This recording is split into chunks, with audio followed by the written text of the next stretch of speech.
Chers frères et sœurs, bonjour. Nous écoutons la catéchèse du pape François à Rome le 7 février 2018. Nous poursuivons nos catéchèses sur la Sainte Messe. Nous sommes arrivés aux lectures. Le dialogue entre Dieu et son peuple, développé dans la liturgie de la parole de la messe, parvient à son terme dans la proclamation de l'Évangile.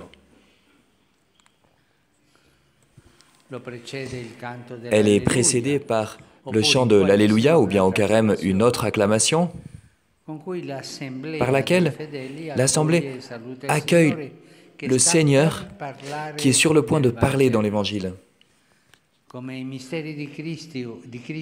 Puisque les mystères du Christ illuminent toute la révélation biblique, dans la liturgie de la parole, l'Évangile constitue la lumière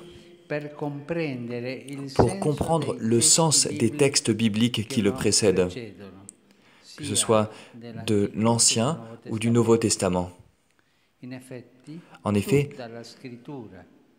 toute l'Écriture, comme dans toute la révélation liturgique, le Christ est le centre, la plénitude. Jésus-Christ est toujours au centre. Voilà pourquoi la liturgie distingue l'Évangile des autres lectures et l'entoure d'un honneur particulier, d'une vénération particulière. En effet, sa lecture est réservée aux ministres ordonnés qui terminent en embrassant le livre. On l'écoute en étant debout et on se fait un signe de croix sur le front, sur la bouche et sur la poitrine. Les cierges ou l'encens honorent le Christ qui, par la lecture évangélique, fait résonner sa parole efficace. Dans ces signes, l'Assemblée reconnaît la présence du Christ qui lui adresse la bonne nouvelle, qui convertit et transforme. C'est un discours direct. Et c'est ce que l'on dit dans les acclamations, avant et après la proclamation. Gloire à toi, Seigneur Jésus, louange à toi, Seigneur Jésus. Nous nous mettons debout pour écouter l'Évangile, mais c'est le Christ qui nous parle. Voilà pourquoi nous faisons attention, car c'est un dialogue direct, le Seigneur qui nous parle.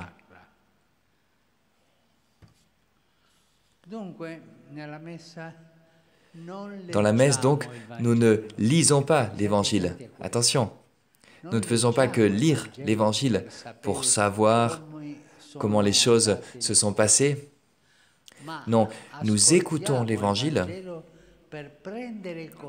pour prendre conscience de ce que Jésus a fait et dit une fois. Et c'est une parole vivante. C'est la parole de Jésus qui est vivante dans l'Évangile et qui parvient jusqu'à mon cœur. Cette écoute de l'Évangile est si importante, avec un cœur ouvert, car c'est une parole vivante. Saint Augustin écrit que la bouche du Christ est l'Évangile. Il règne au ciel, mais il ne cesse de parler sur la terre. L'Évangile est la bouche du Christ. C'est une belle image.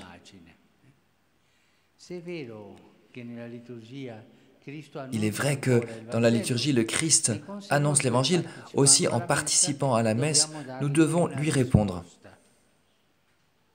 Nous écoutons l'Évangile et nous devons donc lui donner une réponse dans notre vie. Pour faire arriver son Évangile à son terme, le Christ se sert de la parole du prêtre qui, après l'Évangile, fait l'homélie,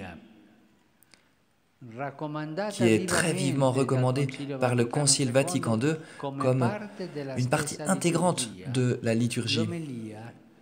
L'homélie n'est pas un discours de circonstance. Non. Elle n'est pas un discours de circonstance, elle n'est pas non plus une catéchèse comme je suis en train de le faire maintenant. Non. Ça n'est pas une conférence, ça n'est pas une leçon.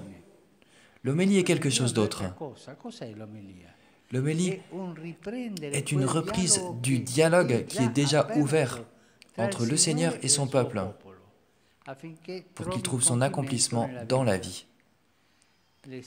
L'exégèse authentique de l'Évangile est notre vie sainte.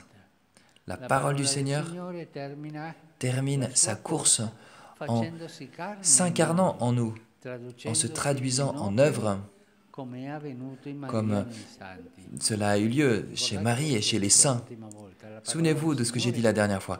La parole du Seigneur entre dans les oreilles, elle arrive jusqu'au cœur, et ensuite elle va jusqu'aux mains, aux œuvres bonnes. Et l'homélie suit aussi la parole du Seigneur et fait ce même parcours, ce même chemin.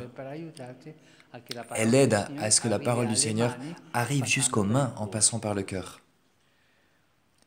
J'ai déjà traité le sujet de l'homélie dans l'exhortation Evangelii Gaudium, la joie de l'Évangile, en rappelant que le contexte liturgique exige que la prédication oriente l'assemblée et aussi le prédicateur vers une communion avec le Christ dans l'Eucharistie qui transforme la vie. Celui qui donne l'homélie doit bien accomplir son ministère. Celui qui prêche, que ce soit le prêtre ou le diacre ou l'évêque, en offrant un vrai service à tous ceux qui participent à la messe. Et ceux qui l'écoutent doivent aussi faire leur partie, jouer leur rôle. Tout d'abord, en faisant attention, en assumant donc de bonnes dispositions intérieures, sans prétention subjective, en sachant que tout prédicateur a des limites. Si parfois il y a des raisons de s'ennuyer parce que l'homélie est trop longue, parce qu'elle n'est pas compréhensible, d'autres fois, avoir des préjugés, c'est un obstacle. Pour ceux qui donnent l'homélie, ceux qui font l'homélie, ils doivent être conscients qu'ils ne donnent pas, ils ne font pas quelque chose qui leur appartient à eux. Ils donnent une voix à Jésus, ils prêchent la parole de Jésus. L'homélie doit être bien préparée. Elle doit être brève. Brève. Il y a un prêtre qui me racontait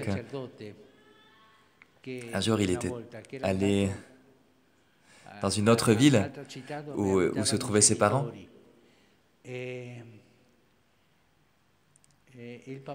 son père lui avait dit, « Tu sais, je suis content parce qu'avec mes amis, nous avons trouvé une église où on a la messe sans homélie. » Et souvent, dans l'homélie, malheureusement, certains s'endorment, d'autres parlent entre eux, ou d'autres sortent pour aller fumer leur cigarette. Vous riez, c'est vrai. Vous êtes au courant.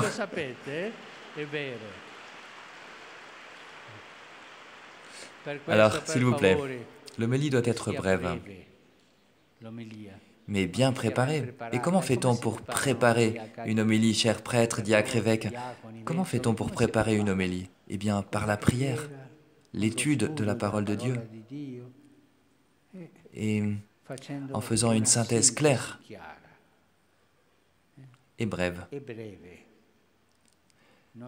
L'homélie ne doit pas dépasser les 10 minutes, s'il vous plaît. Pour conclure, nous pouvons dire que dans la liturgie de la parole, à travers l'Évangile et l'homélie, Dieu dialogue avec son peuple et le peuple l'écoute avec attention et vénération. Et en même temps, il le reconnaît présent et agissant. Si donc nous nous mettons à l'écoute de la bonne nouvelle, nous en serons convertis et transformés, capables donc de nous transformer nous-mêmes et le monde. Car la bonne nouvelle, la parole de Dieu, entre par les oreilles, elle descend jusqu'au cœur et ensuite elle arrive aux mains pour faire des bonnes œuvres. Merci.